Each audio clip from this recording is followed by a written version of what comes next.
Mwabuduni Bwana kwa uzuri wa utakatifu. Hapo ndipo ambapo Mungu anapata nafasi. Mwabuduni Bwana kwa uzuri wa utakatifu. Mambo ya Nyakati wa kwanza 16 tulisema kwamba Yesu alikuja kuitimiliza Torati, hakuja kuitangua. Kwa hiyo bado vingine tunakuwa navyo. Kwa hiyo visikupe mashaka. Sema mwabuduni Bwana kwa uzuri wa utakatifu. Mwabudu Bwana katika uzuri wa utakatifu. Bwana anakaa, anatulia. Sema Baba, nasema mimi hapa mwanangu, unasemaje? Nimepatwa hiki na hiki, anamwambia Mungu, nipo tayari kukujibu. Amen. Unachosema ndicho kilivyo na kitakuwa hivyo na kitakuja kubadilika. Anasema katika fungua pale kitabu Mambo ya Nyakati wa kwanza sura ya 16. Wakati wa kwanza sura ya 16. Ule mstari wetu wa kwanza. Wakaingiza sanduku la Mungu na kuliweka katikati ya hema aliyoipiga Daudi kwa ajili yake. Wakatoa sadaka za kuteketezwa na sadaka za amani mbele za Mungu. Daudi alipokwisha kuitoa sadaka ya kuteketezwa na sadaka ya amani, akawabariki watu kwa jina la Bwana. Kisha akawagawia kila mtu wa Israeli waume kwa wake, kila mtu mkate wa ngano na kipande cha nyama na mkate wa zabibu. Akawaingiza baadhi ya Walawi kwamba watumike mbele za sanduku la Bwana, wamfanyie ukumbusho na shukrani na sifa Bwana Mungu wa Israeli, Asafu mkuu wao, na wapili wake Zakaria na Ezeeli na Shemilomothi na Yehieli na Matia na Eliabu na Benaya na Obedi Edomu na Yoeli wenye vinanda na vinubi, naye Asafu mwenye kupiga matoazi, nao makuhani Benaya na Yozieli wenye baragumu daima mbele ya sanduku la agano la Mungu. Ndipo siku hiyo Daudi alipoagiza kwanza kumshukuru Bwana kwa mkono Asafu na nduguze. Shukuruni Bwana, liitieni jina lake, wajulisheni watu matendo, mwimbieni kwa zaburi, zitafakarini adhabu zote, lisifuni jina lake takatifu, na ufurahi moyo wao wa mchao Bwana. Mtakeni Bwana na nguvu zake, utafuteni uso wake siku zote. Zikumbukeni ajabu alizozifanya, miujiza yake na hukumu za kinywa chake. Enyi wazao wa Israeli mtumishi wake, enyi wana wa Yakobo wateule wake. Yeye Bwana ndiye Mungu wetu, duniani mote mna hukumu zake. Likumbukeni agano lake la milele, neno lile aliloviamuru vizazi elfu, agano alilofanya na Ibrahimu na uzao wake wa Isaka, alilolithibitisha Yakobo kuwa amri, Israeli liwe agano la milele, akisema, nitakupa wewe nchi ya Kanaani iwe urithi, wewe mliyepimiwa, mlipokuwa watu wenzao kuhesabu, naam, watu wachache na wageni ndani yake. Wakatangatanga toka taifa hata taifa, toka ufalme mmoja hata watu wengine. Haukumcha mtu awaonee, hata wafalme aliwakemea kwa ajili yao, akisema, msimguse masihi wangu, wala msimzuru nabii wangu. Mwimbieni Bwana nchi, tangazeni wokovu siku kwa siku, wahubirini mataifa habari za utukufu wake, na watu wote habari za ajabu yake. Kwa kuwa Bwana ni mkuu, mwenye kusifiwa sana na kuhofiwa kuliko miungu yote. Maana miungu yote ya watu si kitu, lakini Bwana ndiye aliyezifanya mbingu. Heshima na adhamu ziko mbele yake, nguvu na furaha zipo mahali pake. Mpeni Bwana enyi jamaa za watu, mpeni Bwana utukufu na nguvu, mpeni Bwana utukufu wa jina lake. Leteni sadaka mje mbele zake, mwabuduni Bwana kwa uzuri wa utakatifu. Tetemekeni mbele zake nchi yote, naam, ulimwengu uthibitishe, usitikisike. Mbingu na zifurahi, nchi na ishangilie. Waseme katika mataifa, Bwana ametamalaki. Bahari na ivume na vyote vilivyomo, mashamba na yashangilie, vyote vilivyomo, ndiyo miti yote ya mwituni iimbe kwa furaha mbele za Bwana, kwa maana anakuja aihukumu nchi. Mshukuruni Bwana kwa kuwa ni mwema, kwa maana fadhili zake ni za milele. Nanyi mkaseme, Mungu wokovu wetu, utuokoe. Mkakusanye na kuutoa katika mataifa. Lishukuruni jina lake takatifu, zifanyieni shangwe sifa zake. Na ahimidiwe Bwana Mungu wa Israeli tangu milele na hata milele. Watu wote wakasema amina. Amen. Baba, ninakushukuru katika jina la Yesu Kristo ni hai. Asante Baba, unaposema mwabuduni Bwana katika uzuri wa utakatifu. Uzuri na wema wako ni wa utakatifu. Hakika wewe ni Mungu. Ninaomba Baba, moyo wa kuabudu uzalishwe katika maisha ya waumini hawa katika jina la Yesu. Aliweka somo hili mikononi mwako Bwana, kalibariki katika jina la Yesu. Nimeomba na kuamini. Amen. Amen. Bwana Yesu apewe sifa. Somo linasema mwabuduni Bwana katika uzuri wa utakatifu. Ni maneno mazuri yaliyonyooka na hayana tena tafsiri kubwa zaidi ya hiyo. Hapa ni uzuri, hapa ni utakatifu, hapa ni wema, hapa kila aina ya kitu kizuri ambacho unatakiwa kukifanya mbele za Mungu, unatakiwa kukifanya. Tangaza matendo yake makuu, wema wake, kumpigia nyimbo na zote fadhili zake. Lakini maana yake ni nini? Maana yake tunatangaza uaminifu wa Mungu. Yaani unapoambiwa mwabudu Bwana katika uzuri wa utakatifu yake, maana yake unatangaza uaminifu wa nani? Mungu ni mwaminifu.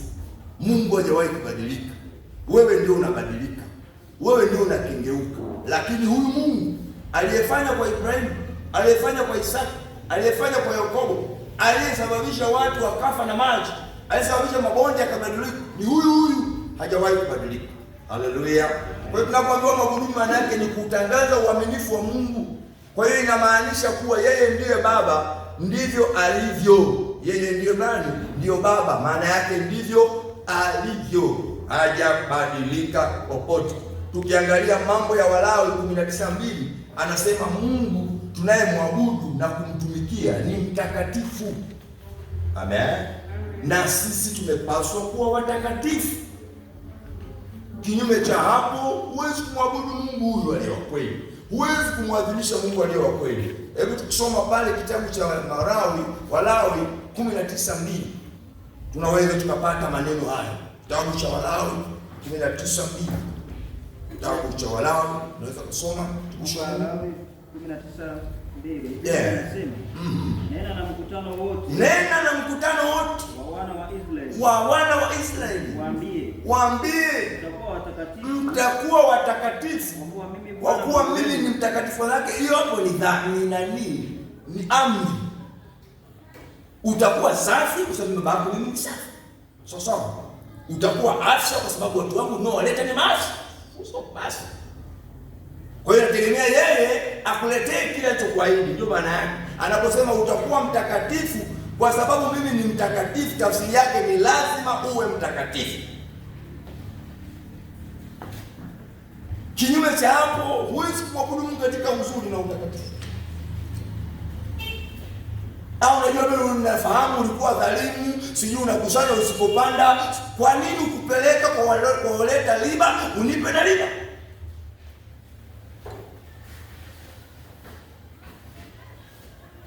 Usijenge hoja mahali penye sheria na maelekezo. Bwana Yesu atukuzwe.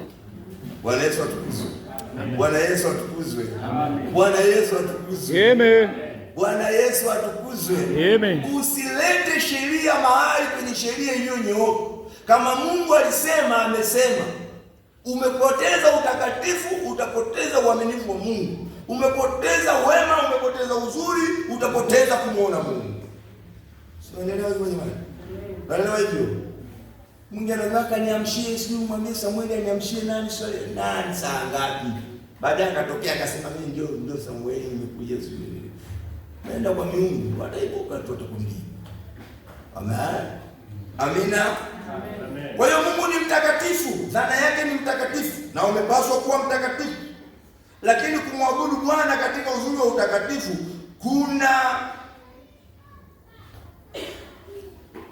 kuna maanisha mambo yafuatayo, ni machache. Useme leo tumeimba sana, si tumeimba, ni wachache mno. Wakati mwingine tuzungumze vitu vingi sana.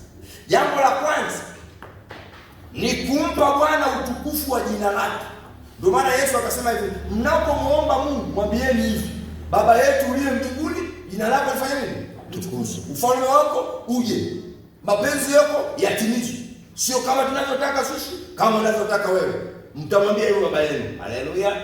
Haleluya. Utuondoe na ule muovu. Utupe riziki yetu ya kila siku. Ndio maana ya kumwabudu Mungu. Unamuomba Mungu riziki yako ya kila siku. Ndio anasema, jamani tuombe Mungu. Amkeni tuombe Mungu. Amkeni tuitangulie siku. Maana yake unaenda kuzungumza na baba yako ili akupe siku inavyoenda. Sema amen. Sema amina. Amen. Alivyo baba ndivyo alivyo mtoto. Unamwabudu Mungu, maana yake ni kumpa Bwana utukufu wa jina lake. Isaya 42:8. Isaya 42:8. Hiyo ndio sababu ya kwanza. Isaya 42:8. Biblia inasema, ndio, mimi ni Bwana. Mimi ni Bwana. Ndio jina langu. Ndio jina langu. Utukufu wangu. Na utukufu wangu sitampa mwingine. Simpi mwingine. Wala sitawapa sanamu sifa yangu. Wala sitawapa sanamu sifa zangu. Yaani Mungu katika uzuri wake habari ashei. Yaani katika watu wenye wivu, Mungu ana wivu. Anasema mimi ni Mungu mwenye wivu na wapatiliza wana wa uovu. Kuanzia mtoto wako wa kwanza mpaka uzao wako wa 4 utakapokosea. Unanielewa hiyo? Unaelewa jamani? Kwa hiyo Mungu huyu hagawanyi utakatifu. Ukimchanganya utakatifu wake, ukauchanganya na mtoto wako, imekula kwako. Ukichanganya utakatifu wake na biashara yako, umekula kwako. Ukichanganya utakatifu wake na uwezo wako na fedha zako, imekula kwako. Ukichanganya utukufu wake na mke wako, imekula kwako. Ukichanganya utukufu wako sura shughuli gani unayoiona ya maana, ukaiweka sawa na Mungu, imekula kwako. Hachanganyi utakatifu na mtu awaye yoyote. Atabaki kuwa Mungu. Haleluya.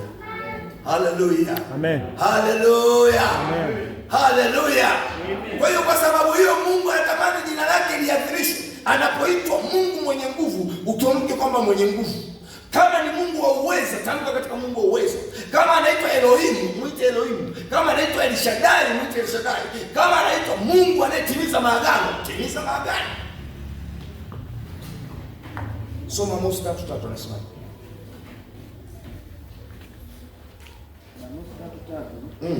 Biblia inasema. Biblia inasemaje?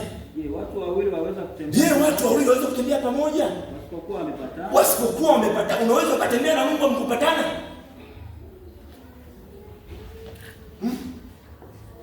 Wewe ukitembea na mtu ambaye ampatani, hata mpate kiti kimoja mnaenda Dar es Salaam, ndio safari ndefu.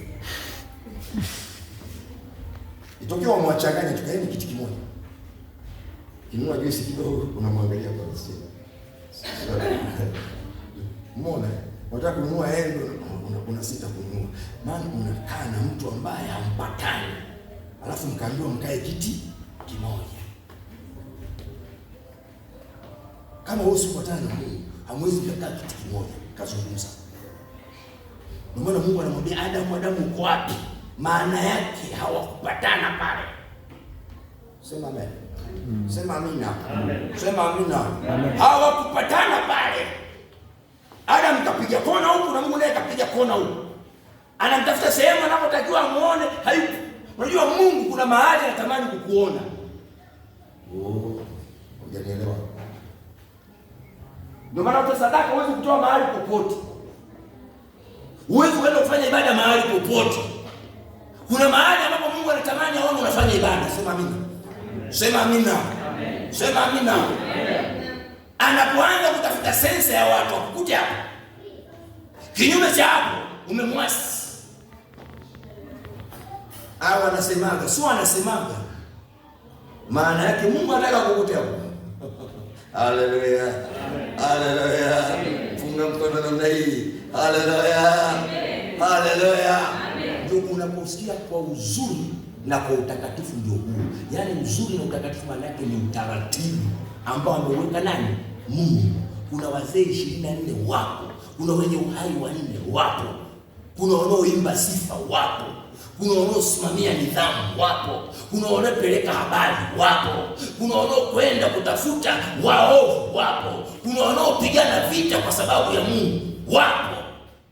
Mungu ni utaratibu. Soma Yeremia 29:11. Mungu anafahamu mpaka idadi ya nywele zako. Na ni mwana science. Anafahamu dunia ikae na watu wangapi ili sikulapsi kaanguka. Huyo ni Mungu. Katika mwana science Mungu amepiga science. Soma Yeremia 29. Biblia inasema maana najua mawazo ninaowazia ninyi. Asema Bwana. Ni mawazo ya amani. Wala sio mabaya. Kuwapa ninyi matumaini siku zenu. Maana yake mawazo yanatafsiriwa kwamba ni mipango. Mungu anapanga. Na aliposema na tufanye hivi, maana yake alipanga. Alikuwa na utekelezaji, alikuwa na ufuatiliaji wa utekelezaji, alikuwa na budget. Ndio maana nakwambia ukijenga nyumba yako usiweke miti kwenye dirisha lako. Kwa sasa tunanisaidia. Usiweke miti kwenye dirisha lako. Kwa sababu wakati wa usiku wewe unavuta oksijeni na mti ndio unavuta oksijeni. Mtanyang'anyana. Mimi napenda miti mchana ndugu yangu. Sio anaanza kugombana na nyusi. Chwa. Unashangaa. Anagombana na kope. Chwa. Ukiwa kipofu kesho niombe nione na kuombea uone umetoa nyusi. Utupa kiwanja umetoa nyusi.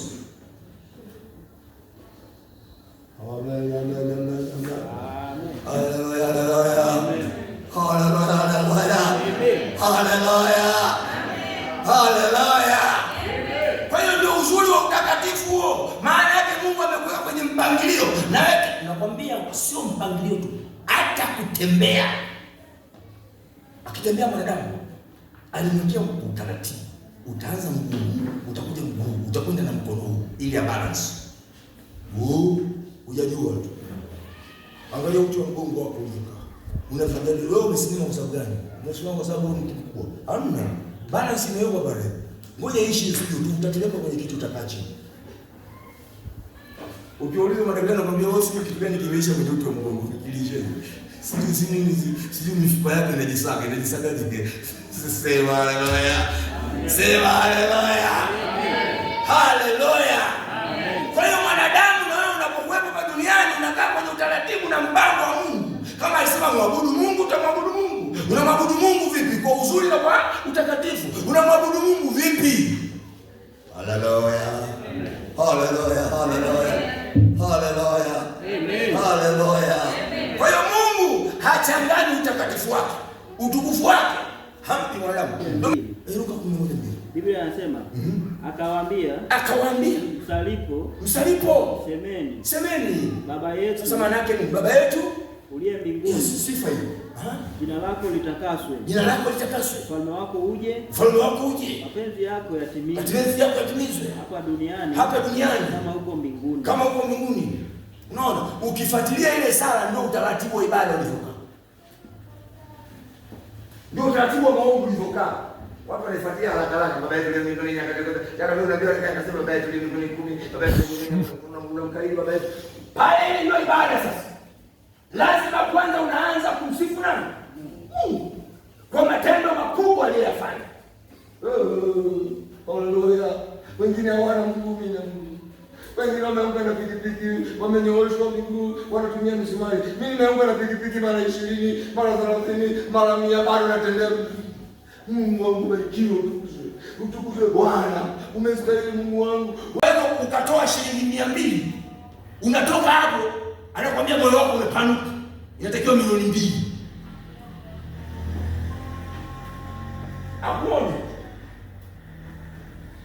Akuone tu. Utakapohangaika kutafuta milioni 2, akuone tu.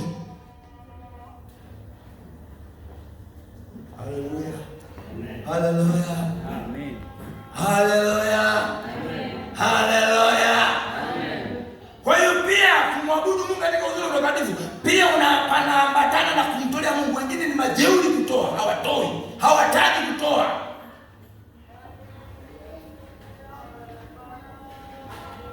Jeuri tu. Lakini nataka niwe mfanya biashara mkubwa, nataka niwe milionea, nataka unapata milionea na bado kutoa. Unapataje milionea? Tuambiane ukweli tu wakati mwingine. Anavipunguza kwa sababu ulipopewa vichache unakuwa busy. Haleluya. Amen. Haleluya. Kwa hiyo kumwabudu Mungu katika uzuri na utakatifu pia ni pamoja na kumtolea Mungu sadaka. Aina zote za sadaka utatoa. Aina zote za dhabihu utatoa. Na kama anataka haki yake mpelekee. 10% ulichopata peleka. Mwaka 26 Januari tumeanza Februari. Tuambiane ukweli. Haleluya. Haleluya. Amen. Haleluya. Amen. Haleluya. Amen. Haleluya. Amen. Mpe Bwana vilivyo vya Bwana na mpe Kaisari vilivyo vya Kaisari. Vya Bwana peleka kwa Bwana. Ndio kumwabudu Mungu katika uzuri na utakatifu. Wala wakaanza kusema chakula hiki dhaifu, chakula hiki si dhaifu, chakula hiki, wakasema subiri, nitawapiga na nyoka wasumu. Haleluya. Haleluya. Haleluya. Haleluya. Amen. Haleluya. Amen. Walawi 22:20. Ndio kutoa sadaka hamna. Wewe mwenyewe mjeuri tu. Walawi 22:20. Biblia inasema, lakini mnyama yeyote aliye na kilema, usimtoe kwa kuwa hatakubaliwa kwa ajili yenu. Hatakubaliwa kwa ajili yenu, vitu vidhaifu. Kampe basi, kamfanyie hivyo kazi wako kama atakubali. Kafanye kwa kazi wako hivyo kama atakubali. Kamfanyie kazi wako hivyo, kampe baraka ile kutoka na wadudu wenu. Asipo kunyima promotion. Amen. Amina. Amen. Yesu alisema kamfanyie kazi wako hivyo uone kama atakubali. Na kama kazi wako akubali, kwa nini wewe kunidharau kiwango hiki? Haleluya. Haleluya. Amen. Haleluya. Amen. Haleluya. Amen. Haleluya. Amen. Unanyenyekea hata kwa sio nyenyekewa. Unanyenyekea kwa mvuta sigara wakati mwingine. Mshirikina. Unanawa mikono bila maji. Kwa Mungu mjeuri. Unajenga hoja. Kwa Mungu unajenga hoja. Wakati atawahukumu wewe na wewe unawea mikono. Malaki 3:10. Malaki 3:10. Biblia inasema, leteni zaka kamili ghalani. Leteni zaka kamili ghalani. Ili kiwemo chakula katika nyumba yangu. Ili chakula kiwemo chakula ili zaka unajua maana yake nini? Wewe umekula zaka unajua zaka maana yake nini? Kaitupe basi. Kama unaona madhabahuni haifai, kaitupe na usile. Haleluya. Amen. Haleluya. Amen. Haleluya. Amen. Kaitupe na wewe usile. Kama unaiona haistahili kwenda kwenye madhabahu unaoabudu, kaitupe na wewe usile. Banyani wanachoma watu. Alafu akipasuka kichwa anakimbia anasema, Mungu kakosa na mimi nimekosa. Ndio anapozika yeye. Tulikuwa na wadani fulani tuliona wanasika hivyo. Banyani ukifa wanakutafutia nini shughuli gani? Wanakutafutia kuni, maiti inaekwa chini ya kuni, alafu wanakufanya maombi, wakimaliza wanawasha moto. Alafu ukisikia kitu kinapasuka unakimbia. Bado Yesu yeye kuchukua majivu, lakini ushamalizana na wewe. Kwamba Mungu amekosa na sisi tumekosa. Wengine wanaweka ng'ombe, ndio Mungu wao. Watu wana miungu aina mbalimbali. Hawaendi kanisani, wanaweka ng'ombe mbele yao. Wanamtolea sadaka, wanamshukuru. Sio unaweka ng'ombe sijui. Lakini tena zaka kamili gani na Mungu? Kwani zaka ina shida gani kama sio uchoyo tu? Hivi jamani, shilingi 90 unaobakiana na shilingi 10. Sio uchoyo huo.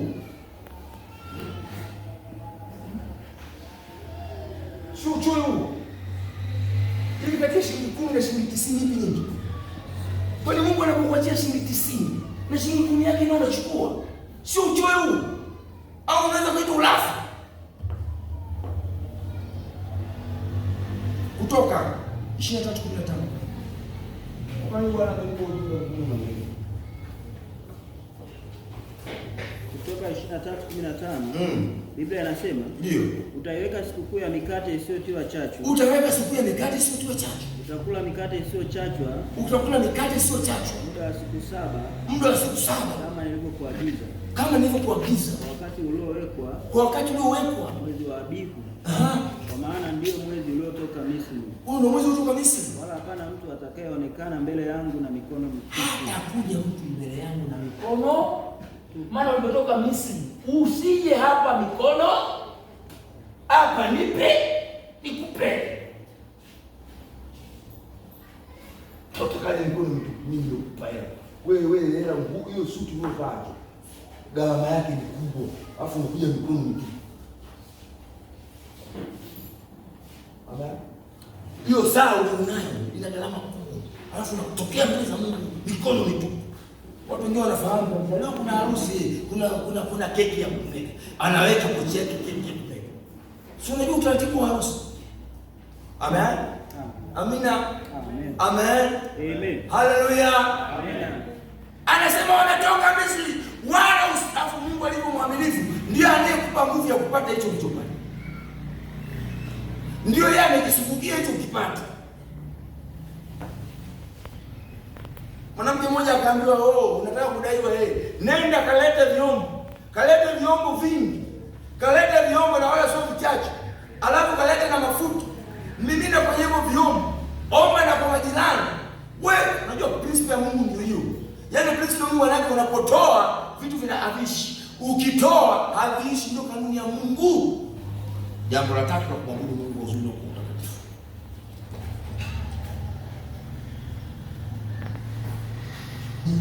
Ya 16:3. Kumwabudu Mungu kwa uzuri wa utakatifu, maana yake uwe mtakatifu. Unakuja mbele ya Mungu ukiwa mtakatifu. Zaburi 16:3. Biblia inasema, watakatifu walioko duniani ndio walio bora. Ndio walio bora. Hao ndio niliopendezwa nao. Hao ndio niliopendezwa nao. Utakatifu uko duniani. Utakatifu upate ukienda mbinguni. Hayo ni mafundisho ya mwili. Mwili huu ukitoka hapa tunautupia kwenye mchanga. Siku moja tulizika mtu kwenye maji, dimbwi la maji. Wananyonya hivi anarudi. Wananyonya hivi anarudi. Isiwe damu. Isiwe damu. Chukueni jiwe kandamizeni hapo, pelekeni madogo. Ana tumejitahidi angalau akupa na maji baadaye wapi? Tukiweka hivi amekuja. Jamani isiwe damu. Kandamizeni jiwe, tupeni udongo. Amina. Amina. Amen. Hauna thamani. Nikawaambia vijana siku moja, hauna thamani. Mtu mmoja asubuhi tukaanza kupalangana. Leo tuna maombi yameanza tarehe 1. Funga jiko, zima jiko. Utakula jioni, uambie mwili wako hakuna kula, utakula jioni. Tema mate, mara tema mate, mara geuke. Hakuna kula. Sema amen. Sema amina. Sema amina. Amen. Hakuna kula. Wenzetu walianza na watoto wao. Ibrahim anatembea na mtoto wake, anamwambia baba, kuni na moto ziko, sadaka iko. Maana yake alipokuwa anatoa sadaka, baba yake alikuwa anamshirikisha kwenye sadaka. Na ndio maana mimi nakushirikisha kwenye sadaka. Wewe chukua hii utatoa kwa watoto. Ukifika kanisa kubwa pale utakuta kuna kapu kubwa na kapu ndogo, toa hii. Tena wape noti. Wape nini? Wape noti. Watajua vinavyotolewa ni cheki rudi kwenye dagaa. Watoto wanajifunza vitu wanapoona mzazi. Maana yake kumwambia sasa sadaka wakati sadaka hii kapi 1000. Kachenti pale kwenye mandazi. Unacheti unampa 200. Anajua sadaka ni nini? Ikiwezekana mbadilishie. Leo umempa 1000, kesho umempa 10,000, kesho umempa 5,000, kesho umempa 20,000, umempa 50,000. Asijue sadaka iko limited. Sadaka inabadilika kulingana na kubarikiwa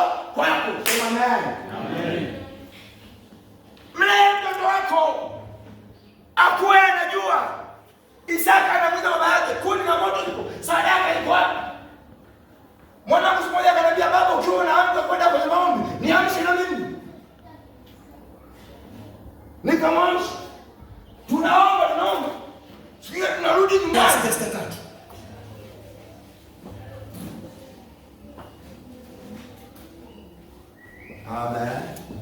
Watoto wanatuangalia. Wanakuangalia, ukitoka wanakuangalia, ukitoka wanakuangalia. Ukitoka wanafanya nini? Unakaa na watumishi wa Mungu.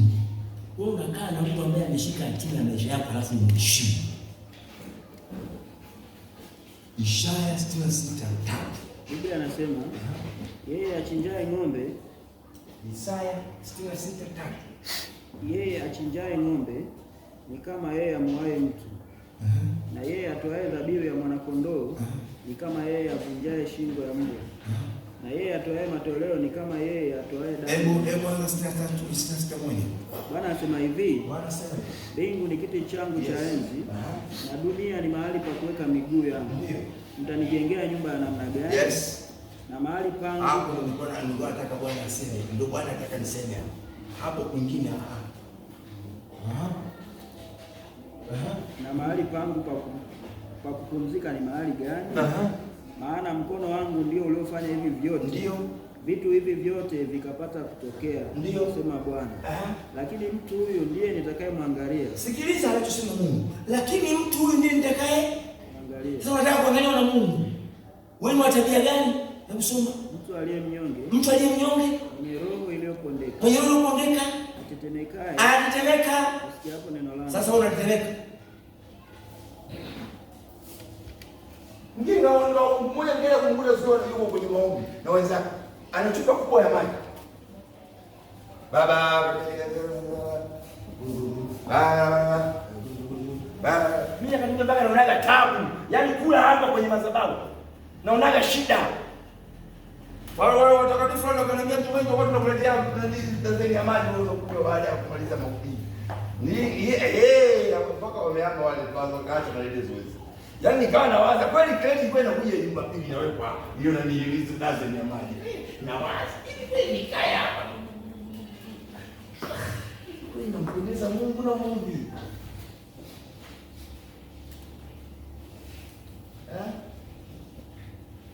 Maana mbingu ni kiti changu cha enzi. Ndugu zangu, nataka niwaambie hivi vitu tunasema kiwazi na kweli. Mungu huyu ni Mungu. Maana aliposema na tumfanye mwanadamu kwa mfano wetu, maana yake unavyojisikia wewe na ndivyo anavyojisikia na Mungu. Unavyopenda wewe ufanyiwe na ndivyo anavyopenda Mungu umfanyie. Sio kama nasema kama Mungu kwa anaongea kwa yako. Lakini unavyopenda wewe. Alafu uzuri na wewe una watoto. Na Mungu amekutoa wewe kama mtoto. Unataka watoto wako kufanya nini? Maana kuna wengine watoto wake akiingia akifanya hivi kimya. Babangu nataka alikuwa anakuja anachelewa nyumbani. Akija anaokota kajiwe. Anasema mtu huyu, lakini mtu huyu ndiye nitakayemwangalia. Mtu aliye mnyonge. Mnyonge. Aliye mwenye roho iliyopondeka. Sisi tulivyoambiwa. Atetemekaye asikia hapo neno. Tukaambiwa mtu mpole ndio huyo. Mtu mpole anafanya mambo kwa sababu ya Mungu. Afanye mambo kwa sababu yake yeye mwenyewe. Sisi tuliambiwa habari ya definition ya mpole. Au ile wapita ile kapita kitu. Haleluya. Na huyo sasa ndio anaunganishwa na mtu mnyenyekevu. Yaani mpole tafsiri yake ni mnyenyekevu. Unyenyekevu maana yake ni kujali kile cha mtu mwingine. Ndio unyenyekevu. Kumthamini yule mtu mwingine ndio unyenyekevu. Usipomthamini una kiburi. Sema amen. Amen. Jamani nini? Tuko sawa? Amen. Sio mafundisho haya. Sio injili yenyewe hiyo. Wamesoma sifa. Yaani usipokubali anachokuelekeza, wewe sio mnyenyekevu.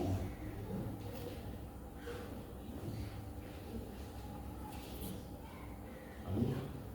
Unyenyekevu unakubali alichokuelekeza. Unamtii. Amen. Alichosema.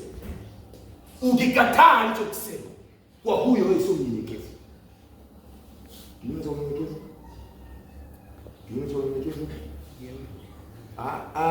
Lugha nzuri. Kwa huyo wamfanyia kiburi. Maana kinyume cha unyenyekevu, kwa huyo umemfanyia atanifanya nini? Atanifanya na isikia akirudi na mrudishia ile. Hebu soma pale. Mama ndio anasumbuka mtu. Ulifunyia kiasi Roho Mtakatifu hapo. Haleluya. Pasomea. Kawapa talanta.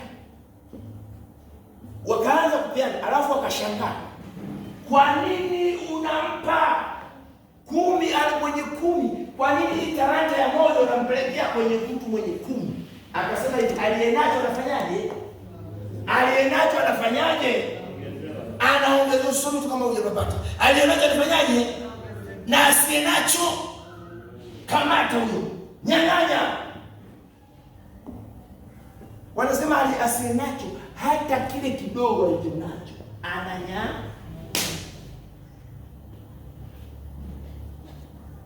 Unataka uongezewe? Unataka uongezewe? Unataka uongezewe?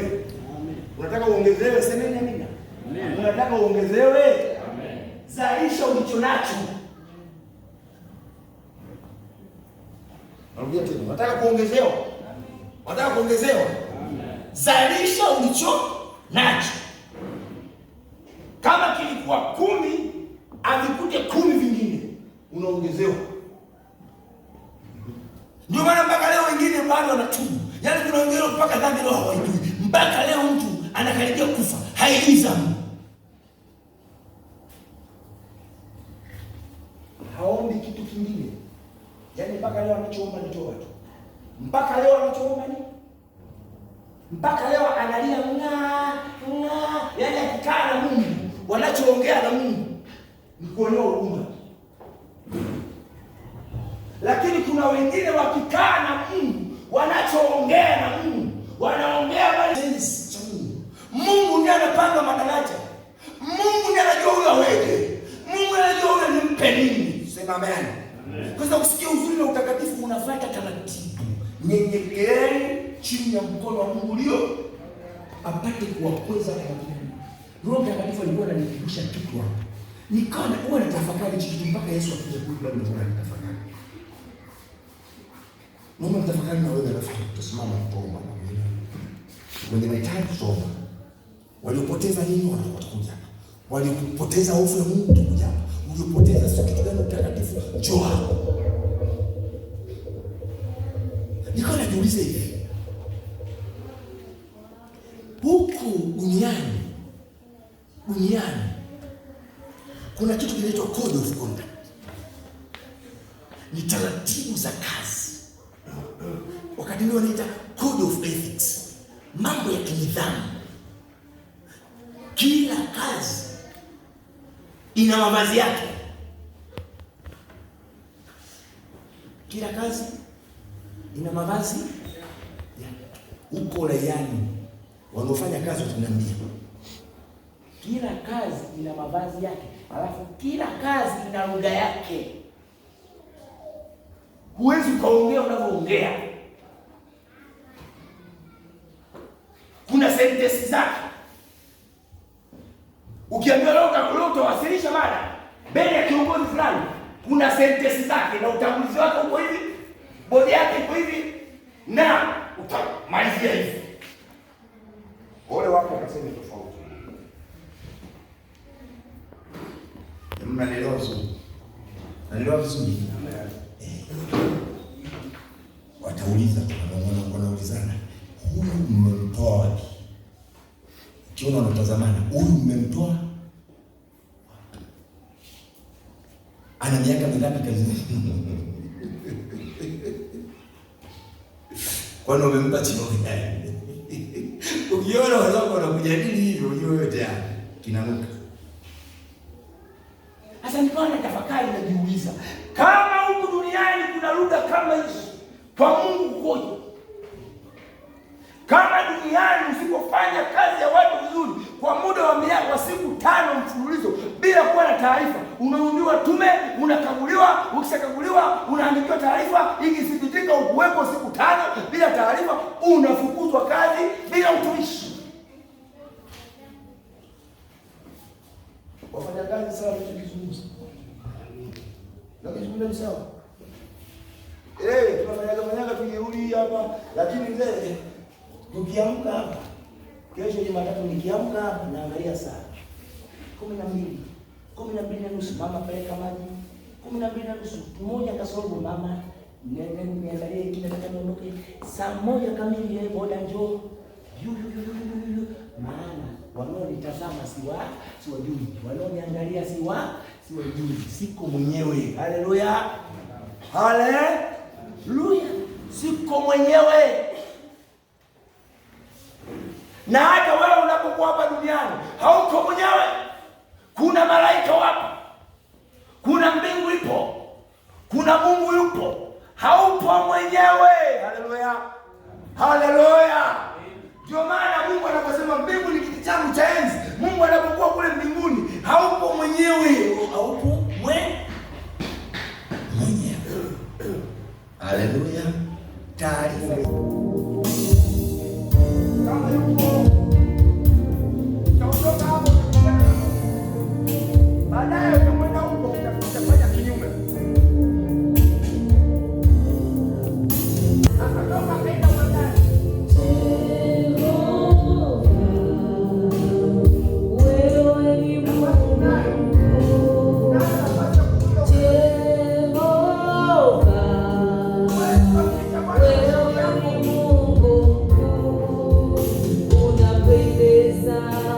Washangaza, wewe ni Mungu mkuu, unapendeza, washangaza, wewe ni Mungu mkuu, Jehova,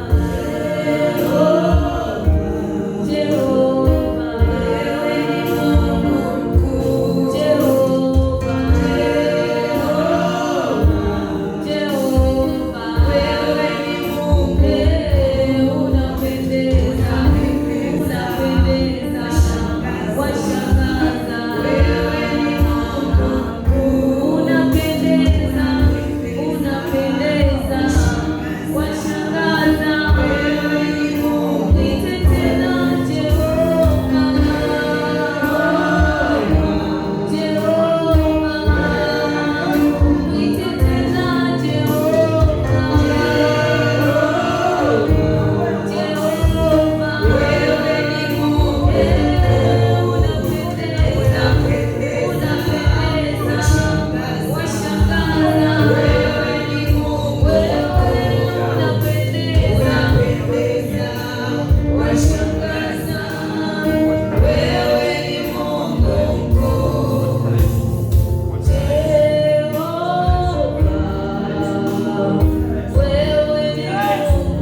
kuanzia sasa mimi ni mzima,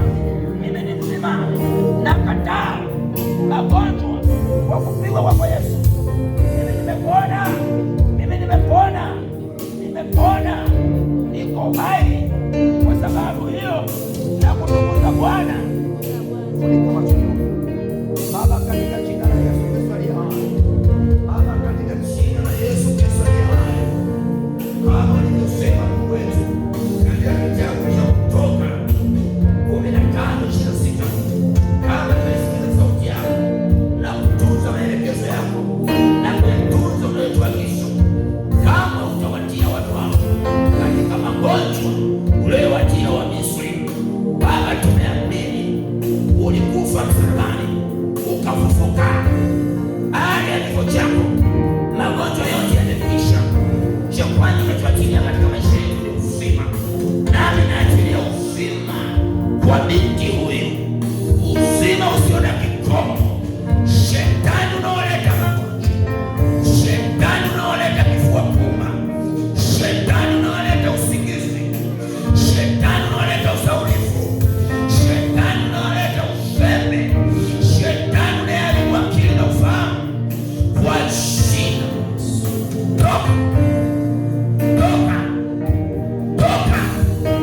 toka na apisha magonjwa,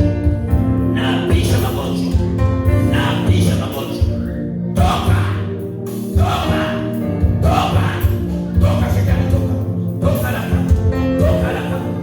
laka, funga milango ya kuondoka, chomoka ndani,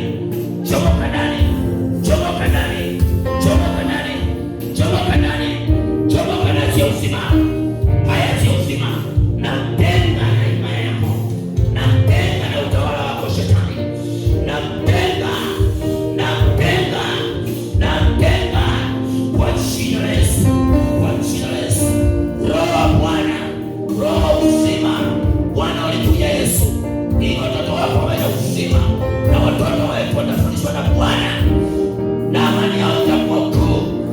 Kuanzia sasa ninakataa visasi vya shetani vinavyomfuatilia mtoto huyu kwa jina la Yesu. Bwana ulisema utafungua giza, utaachilia nuru, utafungua giza na kuachilia nuru. Sasa naachilia nuru, giza achia, laana za ukoo achia, mizimu, maneno yaliyotabiriwa kwako ninayafuta. Kila silaha iliyoinuka mbele yako ninaikataa, itakwenda kuhukumu kwa makosa. Huo sio ulinzi wako. Toeka, pokea haki zako katika jina la Yesu. Sema